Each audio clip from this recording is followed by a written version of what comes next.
not going to be the Florida rep. Correct. Okay, I was thinking, how does she do all this at the same time? Superwoman. So no, I'm transitioning right now. Okay, I understand better. Absolutely. Okay. So anyways, if you guys are interested though, and you do if you use Facebook, it's kind of a good way to keep track of us. But just be aware of what it is for you personally and what you post on Facebook, because I do have a lot of, at the Jones Cup, I think I mentioned Facebook, and I probably had 70 personal links to my Facebook. And so, they gotta qualify. They didn't make that connection, huh? No. So, but then I have to be aware of what's on my personal Facebook and what the consumers do. That's funny. Okay, so we're right at 4 o'clock. So I'm not going to spend a lot of time on this, but I thought this was timely and interesting. It's not golf, it's football. So have you guys heard about this? Yeah, all right. I thought it was national news, but being in Ohio, I've heard a lot about it. So Trussell was suspended the first 2 games of 2011, fined for $250,000 for violating the NCAA rules. He learned last April that 2 of his players were caught in drug trafficking and style of memorabilia, breaking NCAA rules. His response was, "I'll get out of it ASAP," but he didn't. So after allegations came out in January of this year, 9 months later, he apologized, saying that he could have handled it better. Yet Trussell stated that he never considered resigning from the OSU, and the OSU athletic director, Gene Smith, never considered terminating him for contract violations, despite the fact that Trussell's contract states that he must report any NCAA violations immediately. Would you fire someone for contract violation of this nature? This is a clear case of a double standard. Trussell is a great coach, and he won a whole bunch of games this past year. If he didn't, then they probably would have said, well, you should have told us you're gone. Everyone in Ohio loves Trussell. Right, yeah. I mean, Yeah, exactly. He's a well-liked, he's a successful coach. I'm surprised that, he's the button-down guy wearing the vest and looks like somebody's, professor or grandfather. Yeah. And I'm surprised he did that. Yeah. So it's interesting, right? Because he knows, and one of the things he said, I know where to report it to, and it's like, no, that's not a legitimate excuse. Yeah. So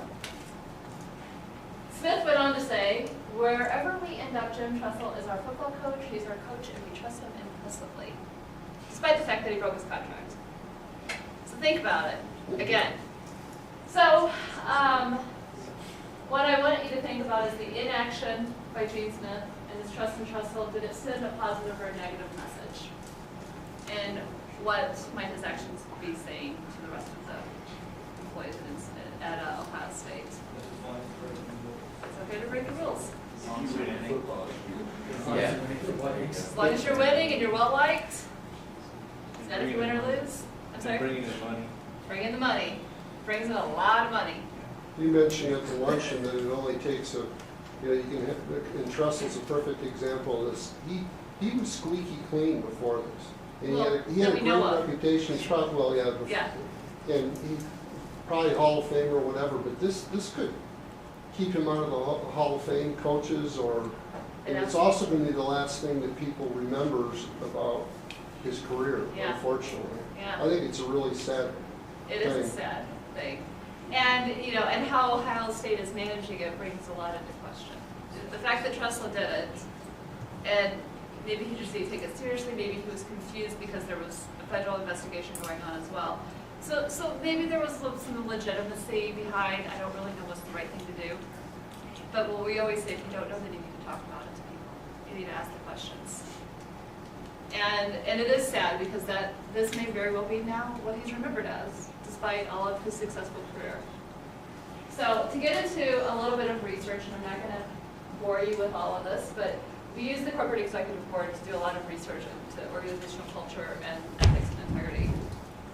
So these things along the top, I know it's an eye chart, comfort in speaking up, departmental climate, leadership management, tone at the top, clarity of expectations, openness for communication, and organizational justice are the components that make up organizational integrity.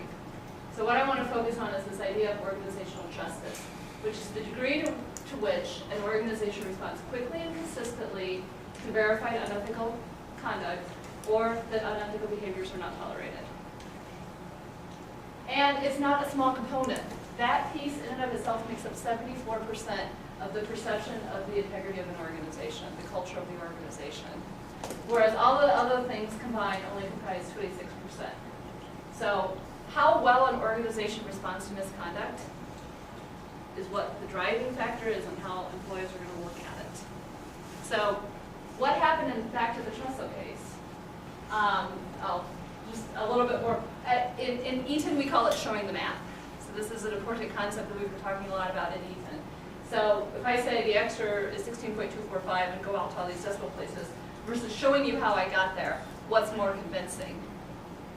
And it's kind of the same when you're dealing with misconduct. So Smith may have had a lot of closed-door conversations about what to do, how do I manage this, before coming out and publicly say, we trust him implicitly. There could have been a lot going on behind the scenes that the public will never know about. The only thing the public sees is, well, Smith doesn't really uphold the NCAA violations. You know, take it seriously either, since they support Trussell and say he did it, and we trust him implicitly. So it's important when you're dealing with misconduct to talk about, you know, we reviewed the circumstances, we understand where he's coming from, and while we think he could have managed it better, you know, we still support him and we're not terminating him, but these are the actions that we're taking as an organization to coach him or to reprimand him. Because this is, when it's publicly known or wide known through an organization, how you respond to it is a big driver in what your perceptions are going to be with your employees. He could have responded better. Could have responded much better. Yeah. Yeah. So it's an interesting circumstance where there are violations, contract violations, you know, and it just was all kind of like, oh yeah, well, everything's okay, despite the NCAA suspension. So just something to think about.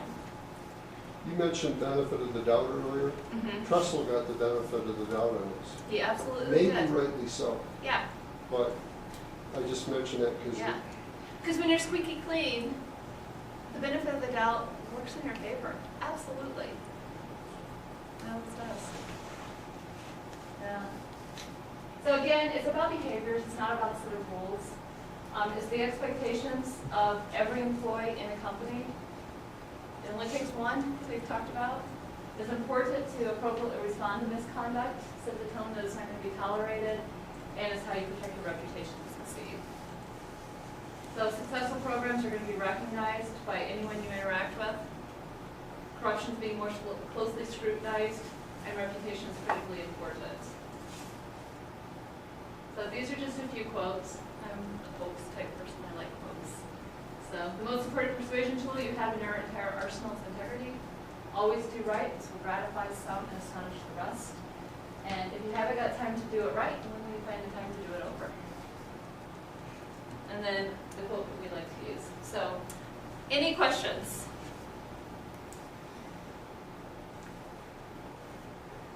There's not a lot of clear-cut answers, but what I'm trying to do is just to get you to think about it, prepare you when you're managing your businesses to think about these types of issues that will come into play.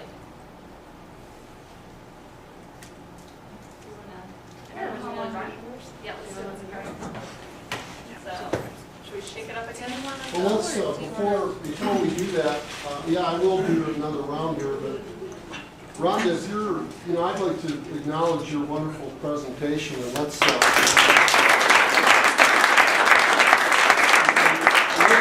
as well, round two. Your brainstorming last night, it really worked. I mean, this was very, very fun and interesting. They didn't have to listen to me all time. I don't know if I'm... Let's consider some more grips. Two more sets. We're going to do them both now, right? Yeah, let's go for it. Just rapid fire. Ed, did you put your name in there? I did about 14 times. Is that ethical? Oh, actually, that's a good question. Do you buy enter twice or multiple? Uh-oh.